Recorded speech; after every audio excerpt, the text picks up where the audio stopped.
News, सच जरूरी है। नमस्कार, दिन भर की तमाम बड़ी खबरों में आपका स्वागत है। मैं हूं आपके साथ सोनल। आज आपको ऐसे खबरों से रूबरू कराएंगे जो पॉलिटिक्स की सियासत के पन्नों पर एक नया इतिहास बनाते चलते हैं। यह खबर कल्याण से सामने आ रही है। डोंबिवली में गड्ढों के खिलाफ पूर्व पार्षद कैलाश शिंदे का विरोध।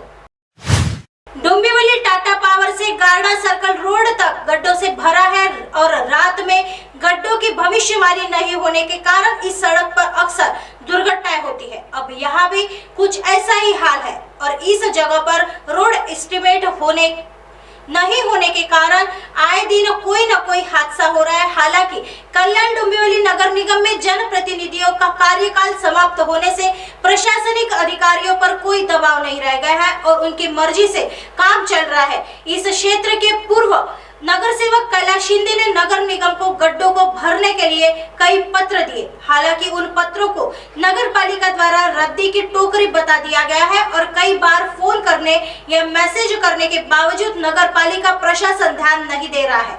तो आज नगर पालिका के खिलाफ नाराज और विरोध कर रहे पूर्व पार्षदों और स्थानीय नागरिकों और कार्यकर्ताओं ने यह नाम दिया है। सड़क स्वर्ग में प्रवेश के रूप में है।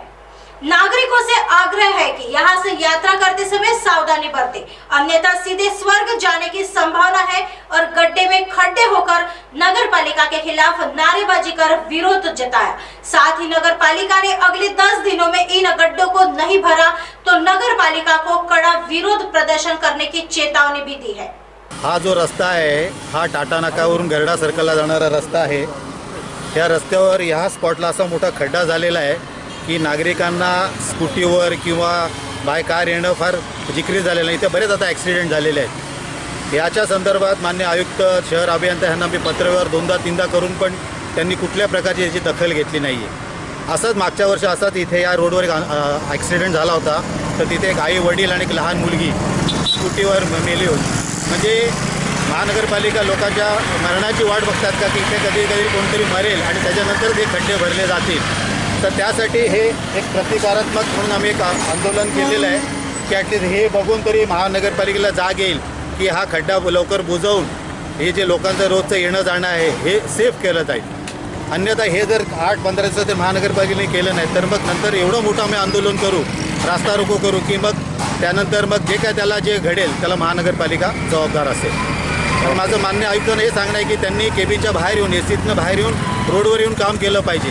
जसं मान्य मुख्यमंत्री महाराष्ट्राचे आज शेतात फिरत आहेत, रोडवर येत आहेत, स्पॉटवर जाऊन काम करत आहेत। तसंच आमचे खासदार पण स्पॉटवर जाऊन काम करत आहेत। एसीमध्ये बसून काम होणार नाही, तेव्हा त्यांनी स्पॉटवर यावं। आणि त्यांनी महत्त्वाचं म्हणजे की जरा लोकांचे व्हॉट्सअप पण चेक करायला पाहिजे। कारण काय की प्रत्येक माणूस तुम्हाला येऊन भेटू शकत नाही, तुम्ही तर लोकांचे पत्र तर बघत नाही, पण तो व्हॉट्सअप जर तुम्ही जर लोकांचे चेक केले तर तुम्हाला नक्की कळेल की कल्याण डोंबिवलीमध्ये काय प्रॉब्लेम आहेत। आणि एखादी मोठी घटना घडल्यानंतर आपले डोळे उघडण्यापेक्षा आत्ताच हे डोळे उघडावे, तुमच्या डोळ्यात अंजन घालावं म्हणून एक छोटंसं आम्ही आंदोलन केलेलं आहे। आणि हा बोर्ड आम्ही इथे लावलेला आहे। जरी 8 दिवसात हे जर खड्डे भरले गेले नाही तर नाईलाजास्त मग आम्ही मोठं आंदोलन करू, नाहीतर मग आयुक्तांच्या बदलीची आम्ही मागणी करणार। आइए बढ़ते हैं अगली खबर की तरफ। यह खबर मुंबई से सामने आ रही है। सरकार द्वारा भर्ती प्रशिक्षण के निर्णय को क्रियान्वित करने के लिए डॉक्टर बाबा साहेब आंबेडकर विचार मंच का आंदोलन।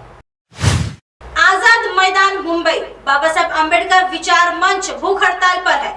यह आंदोलन 5 अप्रैल से चल रहा है। अनुसूचित जाति इन उद्देश्यों को प्राप्त करने के लिए युवक युवतियों जिन्हें स्नातकोत्तर के बाद भी नौकरी नहीं मिलती है तो प्रशिक्षण वर्ग में लाना तथा उन्हें विभिन्न सरकारी एवं व्यावसायिक क्षेत्रों में नौकरी के लिए प्रशिक्षित करना, प्रदर्शित करना, उनके करियर को दिशा देने और उन्हें सही धारा में लाने के लिए सामाजिक न्याय विभाग सरकार के निर्णय 28.10 को स्पष्ट निर्देश दिए गए कि यह प्रशिक्षण प्रदेश में भारती के अधीन कार्यरत अनुसूचित जाति के लिए 30 प्रशिक्षण केंद्रों के माध्यम से कम आगामी 5 वर्षों तक संचालित किया जाए। इस उद्देश्य के लिए एक वार्षिक योजना तैयार की गई। सरकार के निर्णय के बावजूद पिछले वर्ष स्वीकृत 6000 छात्रों की पुलिस भर्ती प्रशिक्षण से इनकार कर दिया गया था। इससे प्रदेश में जब पुलिस भर्ती चल रही थी तब अनुसूचित जाति के छात्रों को प्रशिक्षण नहीं देने से युवाओं को भारी नुकसान उठाना पड़ा। इस वर्ष अन्य 9000 छात्र प्रशिक्षण से वंचित रह गए हैं। चालू वर्ष में 9000 छात्रों ने अभी तक बैंक, रेलवे, LIC की परीक्षाओं के साथ साथ कॉर्पोरेट और निजी क्षेत्र की नौकरी परीक्षाओं के लिए प्रशिक्षण शुरू नहीं किया है। चालाकी इस अन्याय होता है। 5 से 10 साल के संचयी खर्च को पेश करके आगे आने वालों को गुमराह करने के लिए या दिखाने के लिए कि ऐसी बहुत खर्च करता है। जहां 30% केंद्रों को सरकार के एक फैसले से 5 साल के लिए अनिवार्य किया गया है, वहीं उन्हें केवल 1 साल का कार्यकाल दिया गया है। ऐसी झूठी सूचना फैला रहे हैं। अपने स्वयं के वित्तीय लाभ के लिए सरकार के फैसलों को त्यागते हुए ऐसी 30% केंद्र बंद करने के लिए नए सिरे से टेंडर निकाल रहे हैं, लेकिन पारदर्शिता लाने के लिए टेंडर जरूरी बताकर समाज में गलत सूचना फैला रहे हैं कि प्रशिक्षण बंद नहीं बल्कि चल रहा है। अनुसूचित जाति के अधिकारियों के कंधों पर बंदूक रखकर उन्हें दबाव में लाकर यह झूठी सूचना समाज में फैलाई जा रही है। डॉक्टर बाबासाहेब आंबेडकरांचा सुमित भांगेचं करायचं काय? सुमित भांगेचं करायचं काय? मुख्यमंत्री साहब, उपमुख्यमंत्री साहब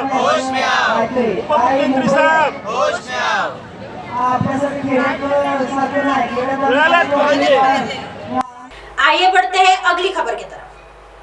यह खबर सोलापुर से सामने आ रही है। सामना या सामना के संपादक हम सब मिलकर काम करते हैं, शरद पवार। यह सच है कि इस्तीफा देने के फैसले से पार्टी के नेता शुभचिंतक नाराज है। वे सभी जोर देते हैं मुझे अपना विचार बदलना पड़ा, लेकिन एक गलतफहमी हो गई कि मैंने अध्यक्ष पद से इस्तीफा दे दिया, यानी मैंने पार्टी संगठन का काम छोड़ दिया। लेकिन वह गलतफहमी आज दूर हो रही है। यह एक खुशी की बात है। काम शुरू होने वाला है और मेरे पास एक तरीका है, मैं काम शुरू करूंगा। मैं अपना काम सोलापुर या तुलजापुर से शुरू करता हूँ। मुझे मैसेज आया कि वे 11 तारीख को आएंगे। मुलाकात होने की संभावना है। मुझे नहीं पता कि उनका प्रस्ताव क्या है, लेकिन मिलने आ रहे हैं। लेकिन सबका एक ही नजरिया है कि चाहे कुछ भी हो जाए वे विकल्प दिए जाने चाहिए। इसके लिए जो भी काम कर रहा है मेरी भूमिका उसका समर्थन करने की होगी, चाहे वह नीतीश कुमार हो या ममता जी। मैंने प्राक्कलन नहीं पढ़ा है। मैच या मैच संपादक वे सभी लोग हैं जिनके साथ हम काम करते हैं। मिलकर काम करते समय इस पूरी जानकारी के साथ टिप्पणी करना उचित होगा। महाविकास आघाड़ी में सब कुछ ठीक है, चिंता मत करो। जब तक रिजल्ट सामने आ जाता मैं कुछ नहीं कहूंगा। क्या आप जानते हैं कि अदालत का फैसला क्या होगा? कोर्ट में ऐसा कुछ नहीं है। मैंने उस मामले में कुछ भी चर्चा नहीं की। महाविकास आघाड़ी में हम सभी दल साथ बैठेंगे, लेकिन उससे पहले यह सीट मांगने की चर्चा, वह सीट मांगने से माहौल खुशनुमा नहीं बनेगा। हम अभी इस पर चर्चा नहीं करेंगे। ऐसे ही दिन भर की तमाम बड़ी खबरों से आपको रूबरू कराएंगे। तब तक बने रहिए MNS न्यूज के साथ। नमस्कार।